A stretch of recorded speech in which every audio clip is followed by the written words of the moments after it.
Hati-hatilah dari musuh yang selalu mengintaimu, syaitan. Jangan mudah minta cerai bagi perempuan, dan jangan mudah menceraikan bagi laki-laki. Apa sebabnya nih? Hadis Bukhari. Nabi SAW bersabda, iblis memiliki singgasana di lautan. Setiap hari anak cucunya melapor, saya baru buat orang mabuk, saya baru buat orang ya dusta, saya baru buat orang riba, saya baru buat orang zina. Sama iblis dianggap biasa semua. Ya sudah. Pas ya, ada anak cucunya mengatakan saya baru menceraikan suami istri, sama iblis diangkat, didudukkan di singgasananya, berhenti tugas. Udah, yang penting sudah rusak satu rumah tangga, cerai, itu sudah prestasi yang paling tinggi dikejar oleh iblis. Kenapa? Rusaknya rumah tangga, ributnya suami istri, Bapak Ibu sekalian, akan mengacaukan seluruh masyarakat. Karena kalau ribut dua orang saja suami istri, sudah cukup seluruh keluarganya juga ikut ribut, lingkungan teman-temannya semua juga ikut ribut, pro kontra. Kalaupun terjadi cerai, anak-anaknya jadi kacau semuanya. Secara kejiwaan masih muda, masih anak-anak, semua terpukul secara kejiwaan. Mau ketemu ayahnya, ibunya nggak kasih. Mau ketemu ibunya, ayahnya nggak kasih, dan seterusnya. Jadi memang cerai itu target utama iblis. Makanya hati-hati. Kata para ulama, kalau di luar rumah ada 5 syaitan atau 10 syaitan mendampingi seorang yang beriman, mencari untuk menggodanya, maka dalam rumah tangga ada 1000 syaitan. Kadang-kadang masalah kecil, mungkin suami bisa tersinggung hanya karena lupa dibuatin teh atau kopi, atau dicuciin bajunya oleh istrinya, atau mungkin ada yang dia minta dikerjakan di rumah, istrinya lupa, syaitan buat dia lupa. Sudah cukup untuk marah sama istrinya. Seorang istri sudah cukup untuk marah, bahkan bisa minta cerai hanya karena ingin diantar ke satu tempat, suaminya belum sempat, yang betul ada kesibukan. Akhirnya tersinggung, kalau ibumu kau dahulukan, kalau saya tidak, panjang ceritanya. Kalimat cerai lagi. Hati-hati. Kata Nabi SAW, jangan main-main di 3 hal: pernikahan, perceraian, dan rujuk kembali setelah cerai. Ini nggak boleh main-main. Nggak boleh orang dalam Islam, Bapak Ibu punya teman, kemudian Bapak Ibu punya anak laki-laki, temannya punya anak perempuan.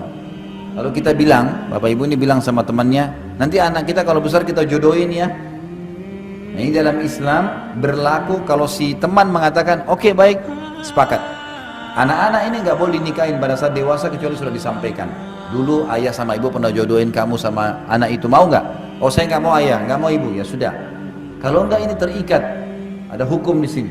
Karena dua-duanya sudah sepakat, dan kata ulama masuk dalam hadis Nabi SAW, al-mu'minuna ala syurutihim, orang-orang mukmin terikat dengan syarat yang telah disepakati. Nggak boleh nih nikah, nggak boleh main-main. Makanya kalau ada yang bercanda pun, nanti kita jodohin anak kita ya, itu tergantung kalau Allah takdirin. Nggak bisa saya katakan kalau iya ini anak-anak terikat nih, nggak boleh.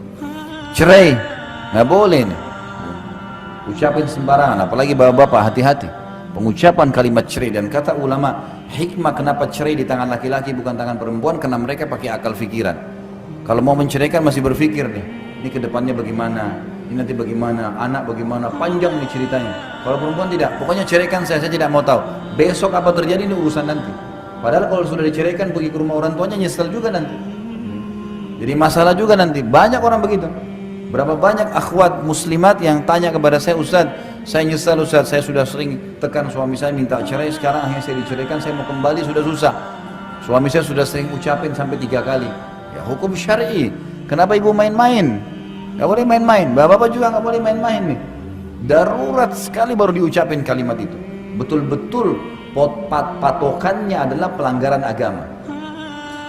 Kalau sudah pasangan kita bermaksiat kepada Allah dan kita ajak taubat gak mau, nah ini di sini boleh kita gunakan kalimat mulia itu. Kalau tidak ada pelanggaran agama, Bapak Ibu sekalian, hanya urusan dunia, kurangnya pendapatan, masih butuh pengaturan waktu, adaptasi, tradisi keluarga, anulah ya, mudahkanlah urusan dunia. Bagaimana bapak-bapak tinggal 30 tahun di rumah tangga di rumah tangga orang tuanya dengan pola makan, cara berpakaian, cara ngomong, situasi keluarga ada.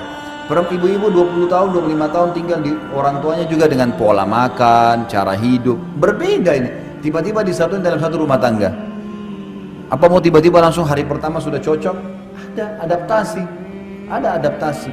Maka kita harus tahu masalah ini. Hati-hati, jangan main-main. Sampai kata ulama bagi bapak-bapak, kalau ada, saya pernah belajar fikih di tingkat 3 kuliah di kuliah dakwah di Madinah. Dosen saya dulu kebetulan wakil, kalau tidak salah beliau wakil hakim di pengadilan agama di Madinah. Beliau bilang kalau ada seorang laki-laki istrinya lagi naik di atas tangga bercanda, dia bilang kalau kamu naik lanjutin jalan kamu, saya ceraikan. Kalau kamu turun, saya ceraikan.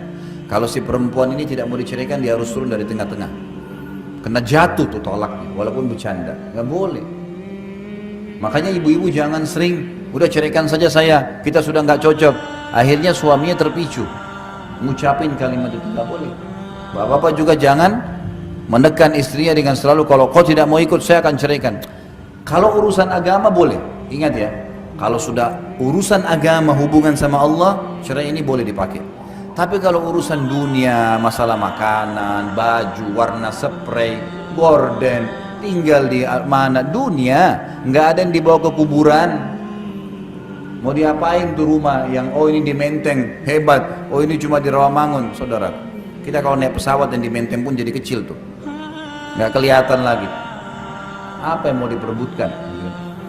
Kadang-kadang juga ini hal-hal mendasar yang harus kita fahamin ya. Hati-hati, syaitan selalu mengintai. Maka syaitan kata ulama lebih senang suami istri bercerai daripada terjadi pembunuhan di luar rumah, daripada orang riba. Padahal ini dosa-dosa berat semua nih. Tapi kalau cerai ini luar biasa. Luar biasa, si suami akan sakit kepalanya kalau cerai, istrinya akan sakit kepalanya, hidup mereka jadi tidak tenang, anak-anak jadi korban. Nggak ada orang cerai itu tiba-tiba bahagia. Ada. Omong kosong tuh kalau dia bilang saya bahagia, bohong, nggak bisa. Allah sudah satuin awalnya dalam kalimat akad. Kalau ada masalah-masalah yang dihadapin, selama bukan pelanggaran agama, toleransi, maafin.